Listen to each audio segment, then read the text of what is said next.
Bhagavad Gita is a book of mankind's collected experience of and answers to life's most basic questions.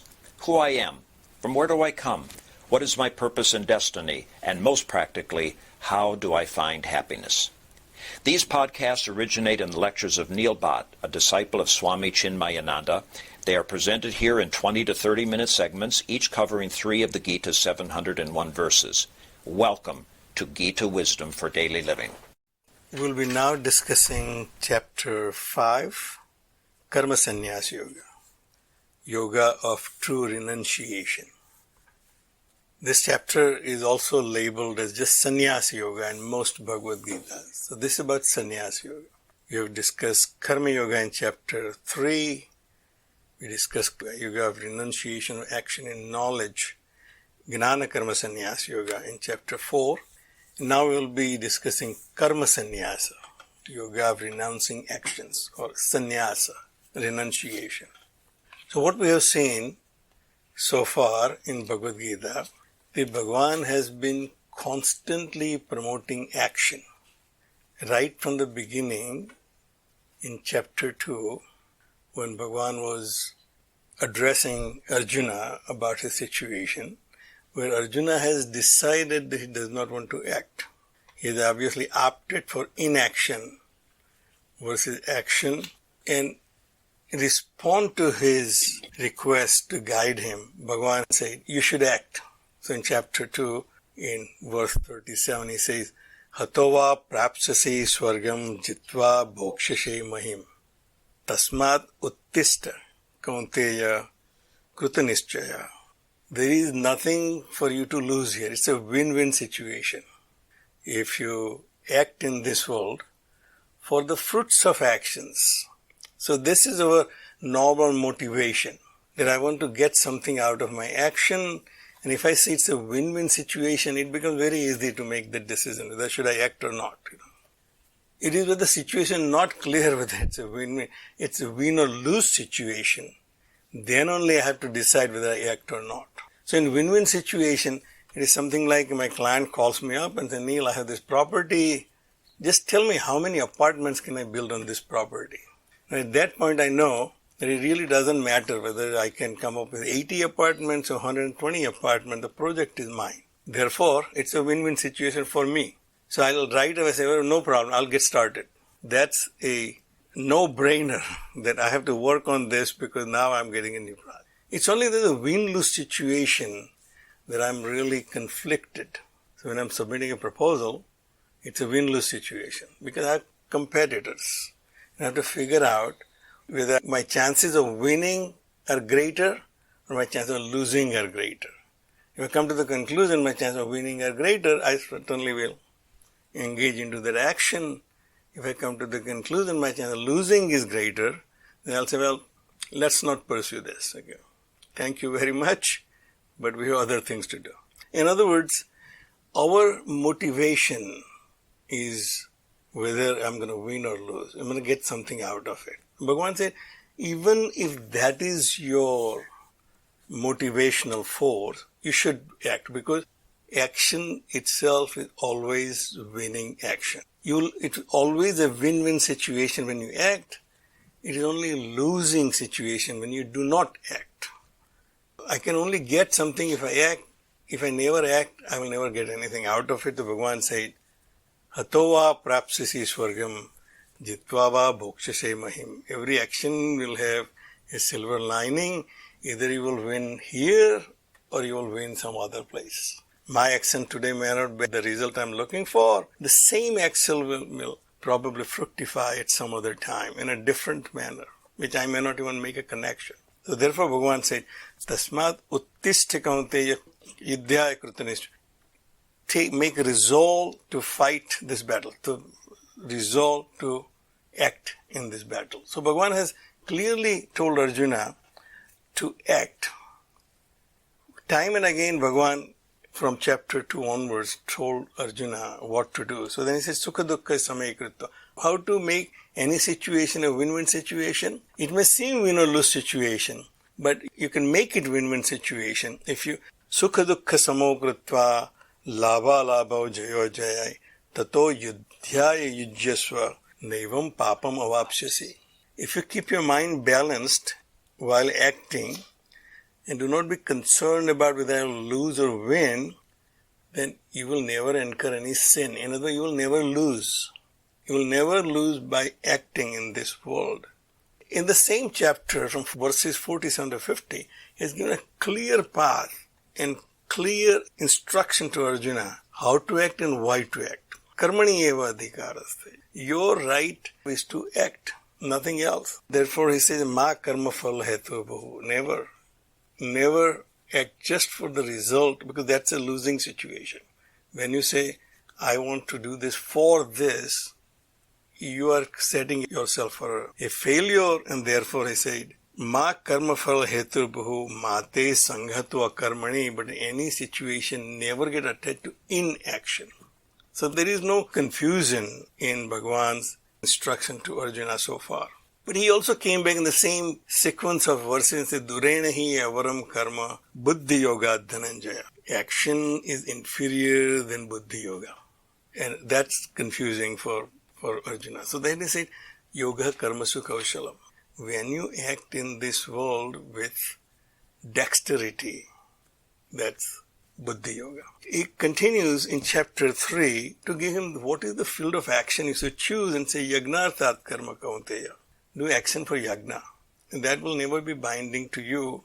The qualifier is asaktaha satatam karya karma samachara, without any attachment. Even when you are acting in this world, if you choose your field correctly, have balance of your mind and have no attachment, then you will be the winner. Either you will get the material wealth or you will get the spiritual wealth from action. But you will be the winner. But then in chapter 4, he changes the whole paradigm. Karmani akarma yah pasyet akarmani cha karma yah. One who sees action in inaction, in inaction action, such a person, sa buddhiman manushya. So he is the wise among all men. And therefore, sa yuktaha krishna akarma krut. And such a person is actionless. If I see action in inaction, Bhagavan says that such a person is a wise person among all people, and that person is actionless. It seems like Bhagavan is saying, your goal should be to become actionless. There are several verses in chapter 4 which gave Arjuna indication that Bhagavan is not really promoting actions. Bhagavan is promoting inaction. Particularly when it came to the last but one verse, 41, he said, Yogaha sanyasta karmanam gnana sanchinna sansayam. Renounce actions in yoga. Very clear instruction. Renounce actions in yoga. Gnana sanchinna sansayam. And without any doubt, your doubt dispelled by the knowledge that you are not the doer. Actions are binding, actions will not liberate you, but the knowledge will liberate you. Atmavantam na karmani nibadnanti dhananjaya. One who is established in himself, actions do not bind him. It seemed like the Bhagavan has changed his advice from act in this world, no matter what the outcome is, to renounce action. And that's where chapter 5 starts. Arjuna is clearly now confused. Either Bhagavan is promoting action or promoting renunciation. Performing action or renouncing actions. It seems like the goal is to renounce action in the end. Then why even start action? So, chapter 5 starts with Arjuna Uvacha. Arjuna says, Sanyasam karmanam Krishna punah yogam cha sansase yat sreyaha etayaha ekam tanme bruhi sunischitam. When I am not truly established in any subject or any knowledge, anything can confuse me. A slight contradiction in statement can confuse me. Arjuna is not at that level to fully understand what Bhagavan has taught in chapter 2, and then chapter 3, and then chapter 4. So he's going back and forth. Okay, it seemed like Bhagavan is asking me to perform action. Then he said, maybe he's asking me to renounce action. He said, Sanyasam karmana. You are telling me to give up action, renounce action. Punha yogam, and then again performing action. So I am now confused. Yat shreyaha etayaha ekam tanme bruhi. Out of these two, tell me which is shreyas for me. We have discussed shreyas before. That which may not be pleasant, but is good for me. An action, any activity or anything which I get, it may not be pleasant, but it is good for me. That's shreyas. Contrary to that is prayas. Pleasant, but it may not be good for me. So Arjuna said, tell me what is good for me. Even if it is not convenient, I will perform that action. Yat shreya etayoho ekam. Out of these two, so it seemed like I had two options. Perform action or renounce action. You tell me which is good for me. In any way, one may not be comfortable and other may be comfortable but may not get the right result. You tell me what is shreyas for me. Brusu nishchitam. I'm not at a level to make a decision myself when you get two options. When I was in Africa, there's only one car available. If you want to buy a new car, whatever is available, you just take it. You don't even look at what brand it is because you don't have a choice. It was an easy decision. Whatever car was available, I bought it and I was very happy. Come to United States, there are all kinds of options. And I'm confused which one to pick. Bhagavad, don't give me two options, just give me one. And I will do that. So Bhagavan starts his discourse, Sri Bhagavanu Acha. Sanyasaha karma yogaha cha nishreyas karau ubhav. Tayoho tu karma sanyasat karma yogaha viseshyate. Bhagavan said, renouncing actions and performing actions, both are shreyas, depending on your own mental makeup, depending on how you are performing actions. Both are shreyas for you. If you perform actions in a right manner, as we have learned, if I perform actions with that balanced mind, without any attachment, that action is shreyas. Or I renounce actions because I have no need to perform actions. I have no desire, nothing to gain. That's also is shreyas for me. Tayoho tu karma sanyasat karma yogo visisyati. However, knowing you fully well where you are today, out of these two, clearly karma yoga visisyate. Performing action is clearly better for you than renouncing action. Simply because you are not at that level. Right now you are confused. Already was ready to give up action for wrong reasons. So even if I tell you that renouncing action is good, you're giving them up for wrong reasons, not for the right reason.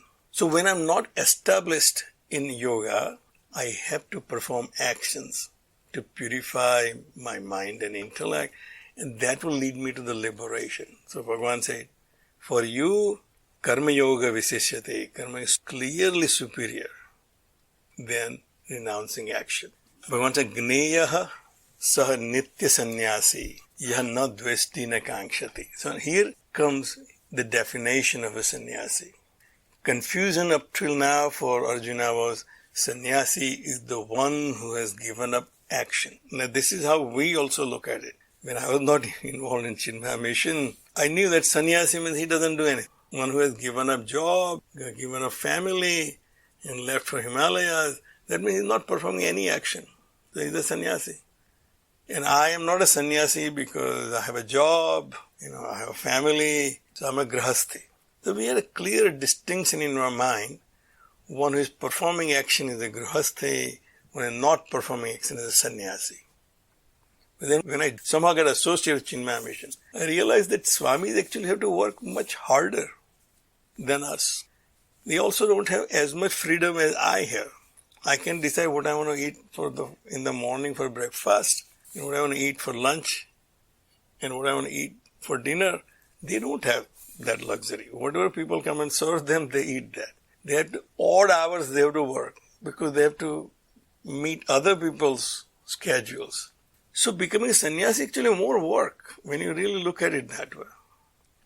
So our conception of what is renunciation is driven by our narrow perspective of what we consider action. So therefore Bhagavan said, no, that person who gives up action is not a sannyasi. He's just a lazy bum. That he's just not doing anything. He is not performing his duty. He is not a sannyasi. The sannyasi is the one who has given up the likes and dislikes. Na dvesti na kankshati. No aversion, no inclination. I'm not inclined to do this, but I don't like this. It's the one who has given up that. He's a sannyasi. Now, he may be fully engaged in actions. As I said, one statement from Swamiji when I was about 16 years old really caught my attention. A muni can be a suited, booted, coated man. A sannyasi can be in a full Brook Brothers suit. And still, he's a sannyasi if his mental attitude is na dvesti na kankshati. He does not hate anything or he does not likes anything.